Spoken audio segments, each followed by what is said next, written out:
This is the Turf Zone Podcast, your central information and news hub, bringing together professionals from turf associations across multiple states to share things to help you in your business. Brought to you in partnership with our friends at the Alabama Turfgrass Association. Now, let's get in the zone.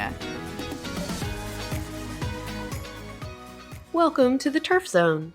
In this episode, we feature an article titled Creating Enriched Areas for Animals at the Birmingham Zoo, a new twist on a career in turfgrass management. Paul Floyd started working at the Country Club of Birmingham in 1989, and 8 years later became a second assistant. From there, he was offered a position as a first assistant at Mountain Brook Club in Birmingham. 5 years later, he became a golf course superintendent at Okefenokee Country Club in southeast Georgia. Paul says, I started working at the Country Club of Birmingham in my early 20s. Along the way, I realized that I enjoyed working outside and loved working on a golf course. I never knew you could have a career working on a golf course. Imagine that. After that, I worked during the days and went to school at night at Jefferson State in Birmingham and earned my turf and horticulture degree. My two main instructors both taught at Auburn University, so I felt I received a great turf degree.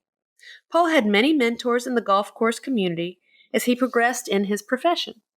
He credits Gary Bush, formerly at Mountain Brook Club, as a main influence, but others who he learned a lot from were Jeff Lee, CGCS, Les Williams, Jay Bradford, Kevin Cabanis, Heath Puckett, CGCS, and Lee McLemore, CGCS.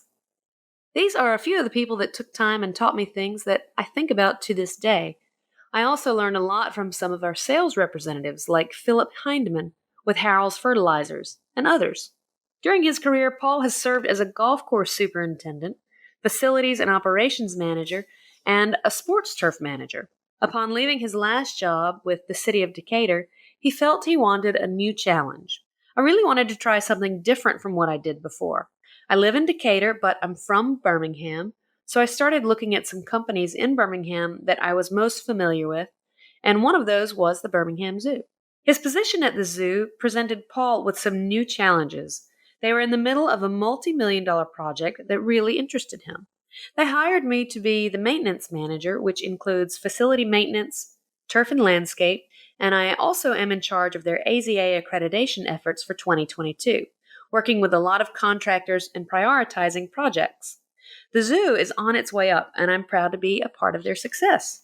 During his career, Paul has learned a lot by watching people and how they supervised or spearheaded projects. There's a lot more power in watching and learning than following advice from someone. You hear so many words of wisdom in your career, but keep in mind, it's better to find someone you admire and watch how they lead their crews or perform their job. Pattern yourself after these people, but be yourself. Use your personality and be a good person. People will respect you more, and you can live with yourself. Care about people and show them that you care. Family is always the most important. I used to tell myself, there is nothing at any job that you can't handle, so stay calm and get through it. One thing Heath Puckett used to say to me is, don't expect what you don't inspect, and that is also very true. Paul considers himself fortunate. He started his career at the Country Club of Birmingham, then later got married at the Rose Garden at the Birmingham Botanical Gardens. Now he gets to work at the Birmingham Zoo. All three of these great institutions are in proximity, and Birmingham is Paul's hometown.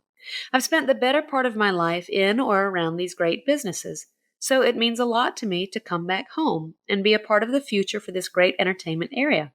It also is a plus that I get to work around some fantastic people and animals at the zoo. I have a wonderful boss, and the animals make every day fun. Coming from the maintenance world, Paul said he never realized how many protocols are needed for work around animals at the zoo. He's learned that you must be careful about transmitting diseases.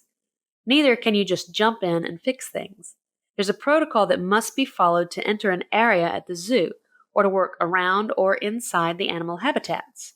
Our zoo managers are highly intelligent about animal needs, and they have dedicated their lives to taking care of the animals, so you must take that into account when you're doing maintenance.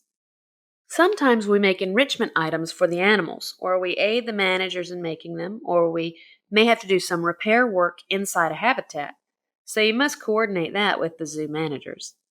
It's very much a team effort to get work accomplished. Turf and landscape are the easy part for me, but I have many future landscape projects coming that will enhance the look of the zoo. I'd like for the zoo to also be an arboretum and be an extension of what you see at the botanical gardens. Like many in the turfgrass profession these days, Paul finds the greatest challenge in his job comes with hiring employees. It's tough these days to hire good people. I have a great crew now, but hiring those vacant positions gets tougher every day. A different challenge comes from working with a lot of zoo managers, upper management, and trying to get everybody on the same page. Paul has been married to Gail Floyd for 26 years. They have 3 wonderful children, Brian, 21, Jackson, 18, and Abby, who is 17. They are all musical and artistic. Each of them is doing well at their schools. Their oldest child, Brian, is a previous winner of the ATA's Legacy Scholarship. Paul loves to fish, even though he doesn't have a lot of time for it. He also loves watching Auburn sports and college football in general, along with some NFL college baseball and softball and college basketball. Paul has been a strong supporter of the Alabama Turfgrass Association for many years. In addition to the ATA, he is also a member of the Golf Course Superintendents Association of America, the Alabama GCSA, the Sports Turf Managers Association, the Association of Zoos and Aquariums, and the Aquarium Zoos Facility Association. Over the years, he has received many awards, including the ATA President's Award, Sports Complex of the Year, for Jack Allen Complex in Decatur. Paul says, seeing my kids achieve scholarships and bettering themselves in other ways is an honor for me.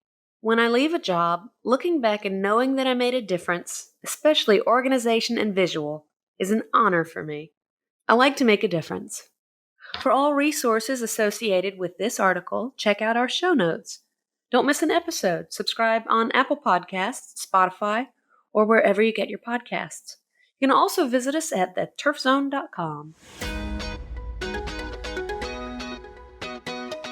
You've been listening to The Turf Zone.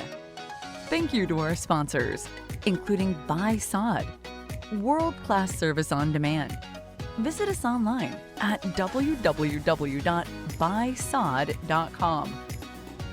For more episodes of The Turf Zone, visit theturfzone.com and subscribe on Apple Podcasts, Stitcher, or your favorite podcast app.